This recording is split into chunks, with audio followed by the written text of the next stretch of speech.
কম খরচে চিকেন আর ভেজিটেবল দিয়ে এই নাগেটস গুলো বানিয়ে ফেললে সারা রমজান অনায়াসেই চলে যাবে। 20 days 20 রেসিপি ডে 3। রমজানে যারা হেলদি কিছু খেতে চাও প্লাস ভাজা পোড়াও পছন্দ তাদের জন্যই এই রেসিপিটি। এখানে আমি মুরগির মাংস সিদ্ধ করে নিব। প্যানে তেল গরম করে পেঁয়াজ কুচি, কাঁচামরিচ কুচি, সামান্য একটু লবণ দিয়ে একটু ভেজে নেব।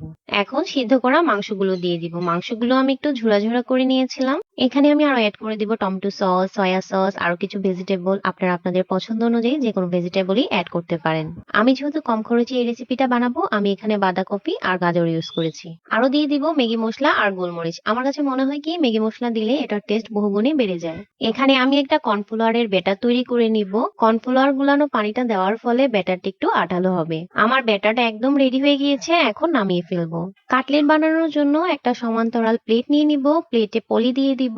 ডোটা চামচ দিয়ে সমান্তরাল করে নিব। এই পর্যায়ে কাটলেটটা আপনারা যেরকম ভাবে বানাবেন ওইরকম ভাবে কাট দিয়ে নিতে হবে।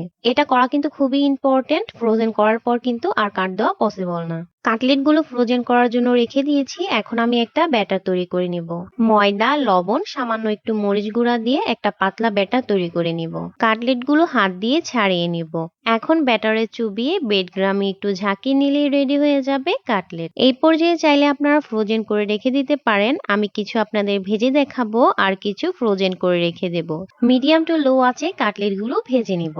উল্টে পাল্টে গোল্ডেন ব্রাউন হওয়া পর্যন্ত ভেজে নেব। আমাদের কাটলেট গুলো রেডি হয়ে গিয়েছে, এখন নামিয়ে ফেলবো। উপর থেকে ক্রাঞ্চি আর ভিতর থেকে একদম সফট। ভাজা পোড়া লাভারদের জন্য রমজানের বেস্ট একটা আইটেম হচ্ছে এই কাটলেটটা। কাটলেটটা এনজয় করতে করতে এপিসোড পরের জন্য ফলো করুন।